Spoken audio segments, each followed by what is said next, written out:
and welcome to our second phonetics video. This video will examine the IPA, International Phonetic Alphabet, in greater detail. As a reminder, the IPA is a system of transcription we use in phonetics to represent the sounds of a language. We do not use regular orthography in phonetics because it does not accurately represent the sounds that we produce. The IPA, on the other hand, is consistent and always represents the sounds that people make when they speak their language. The consonant sounds of English are presented in IPA here in a chart form. Many of the symbols will look familiar to you because they happen to be the same as some of our English orthographic letters. Others will look completely foreign because we do not use these symbols in our orthography. Keep in mind that when we use IPA, we are expressing the sounds and only the sounds of our language. While we will also be discussing the articulatory vocabulary that you see in this chart to describe the sounds, so these are words like fricative or central approximant or labiodental, interdental, etc. For the moment, let us focus just on the symbols and what they sound like.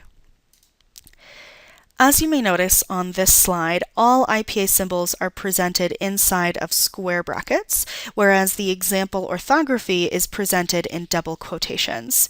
In phonetics, IPA is always written in square brackets. This will help you distinguish between when a word is written in IPA and when it is written in orthography. The IPA symbol, P, represents a P sound, as in the initial consonant of the word pill. The symbol B represents a B sound, as in the initial consonant of the word bill.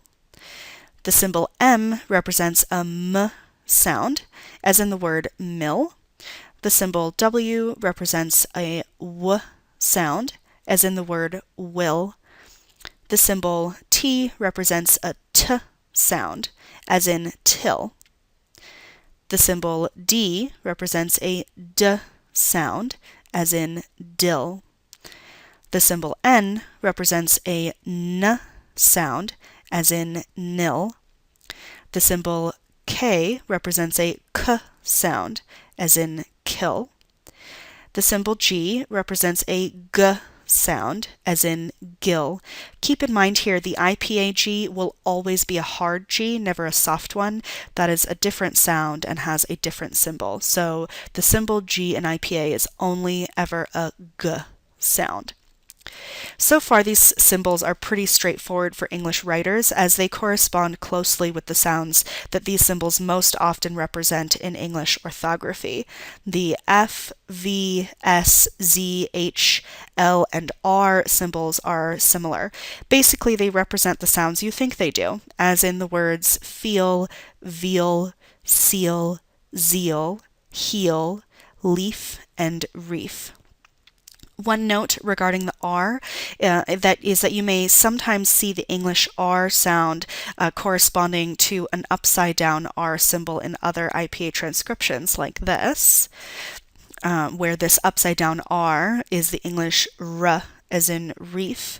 And this is in fact the true IPA symbol for this sound, but in our class we are just going to be using a right side up R for our IPA transcriptions for simplicity. So you do not need to use this upside down one. We're just going to be using the right side up one as presented on this slide.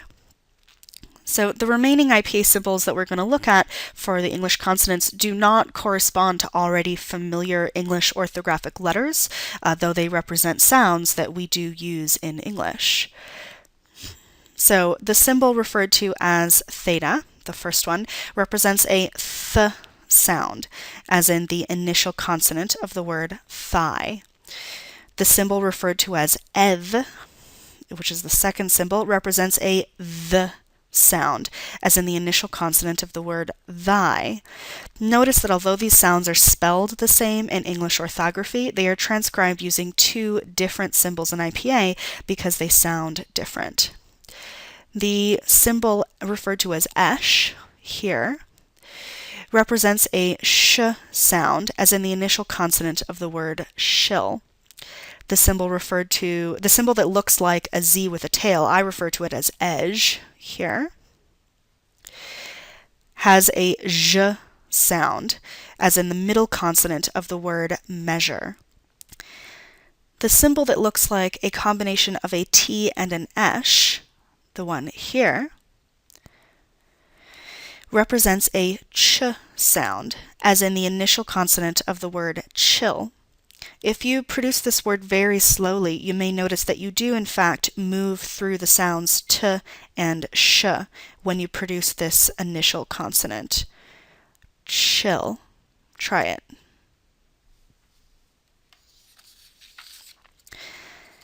The symbol that looks like a combination of a D and ej over here represents a j sound, as in the initial consonant of the word gin. Notice that this sound is often represented as either a soft G or a J in English orthography. No matter how the word is spelled, we use the same IPA symbol to represent this sound, and that is this combination symbol right here of the D and the ej. The next symbol, referred to as eng, which looks like an N with a G's tail on it here, represents the sound ng, as in the last sound in the word ring. Notice that when you produce this word, you do not actually produce an N followed by a g, which would sound like ring, but you are only producing one sound at the end, ring. The symbol that looks like an English J over here actually represents the sound y. This is often the most difficult IPA symbol to get used to because it represents this Y-like sound, as in the word you, but it looks a lot like a J from our English orthography. So just keep in mind, the IPA J, also referred to as yod, has a y sound, not a j sound. Finally, the symbol that looks like a question mark without the dot, and that's this one here, is a glottal stop. This is the sound we make in the middle of a word like uh-oh, where you stop the flow of air briefly. We don't have any letter in the English alphabet that corresponds to this consonant, but we nevertheless make this sound in a number of words. So try saying uh-oh, and feel how you stop the air in the middle of that word. Uh-oh. So that stop that you made right there in the middle, that's a glottal stop, and this symbol is what we use to transcribe that. You should be able to recognize when an English word contains one of these sounds. I recommend practicing writing the initial consonants of words in IPA using an IPA chart for a reminder and your own speech as a pronunciation guide. The hardest thing to do is to stop thinking of the spelling as a representation of the sounds. Instead, when you see a word written in orthography, pronounce it out loud and base your IPA transcription on the sounds that you hear, not on the orthography that you see. All right, next, let's look at the English vowels in IPA. So here are the vowels of English presented in IPA symbols in an IPA vowel chart. This chart actually includes vowels that we do not have in American English, but that are present in other varieties of English, such as British English or Australian English. For our class, we will focus only on the vowels that we use in American English. Again, we will discuss the articulatory descriptions for these vowels a little later. Those are the terms like front, back, open, closed, etc. that you see here on this chart. But for right now, let's just look at the symbols and the sounds they represent. So the symbol that looks like an I represents an E sound, as in the word heel. The symbol referred to as small cap I, that's this one here, represents an I sound, as in the word hill. The symbol that looks like an E represents an A sound, as in the word hail. The symbol that looks like a backwards 3, here, this one,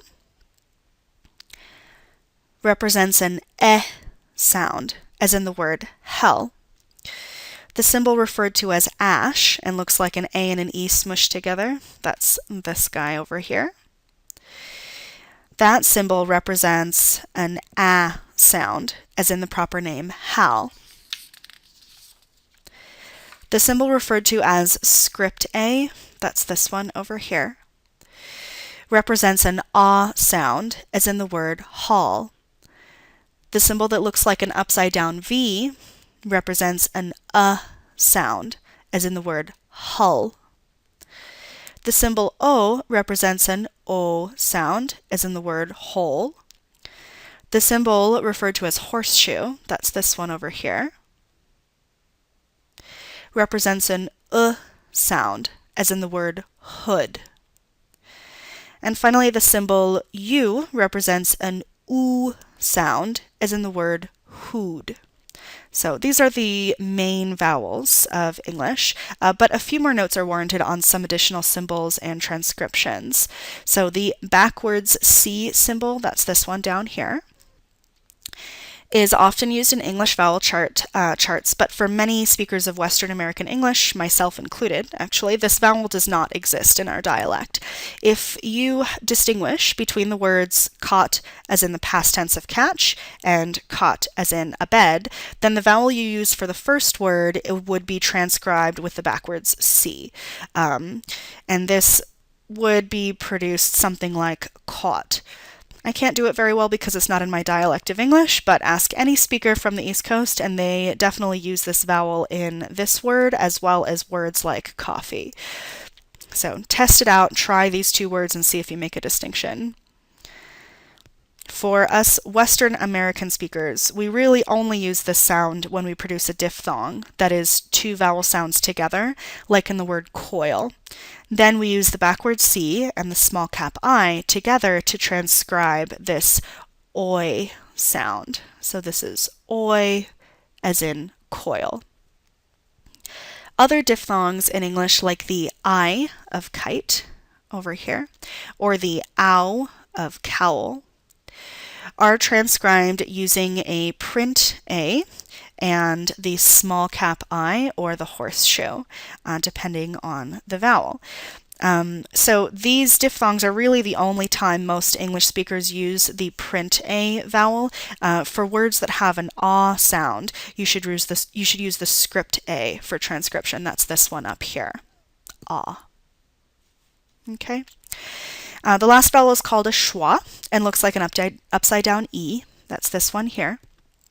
Okay. This vowel symbol represents the unstressed vowel sound at the end of the word sofa. When we try to produce it in isolation, it sounds a lot like the upside down V, but in fact the schwa has different acoustic properties. When transcribing, you should use schwa for any reduced, unstressed vowel in English, and use the upside down V if the vowel is stressed.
Here, you can see some examples of English words transcribed using IPA symbols.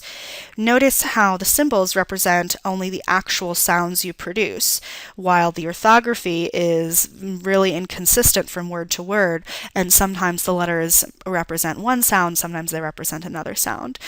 So these examples include though, thought, rough, bow, through, and would. Now you have all the IPA symbols for English. Using these consonant and vowel symbols, you can write any word of English in IPA. Again, pronounce the word out loud and then go through sound by sound to transcribe the consonants and vowels. Listen carefully to yourself. Close your eyes and ignore the spelling, focusing only on the sounds, and that should help you to just transcribe the sounds instead of getting confused by the spelling. If you have a hard time coming up with words to practice with transcription, to practice transcribing, you can open a book at random and just transcribe the first 10 words that you see, or go to Facebook or a similar social networking site and transcribe the first status update you see on your feed. So this is a fun way to practice using the IPA.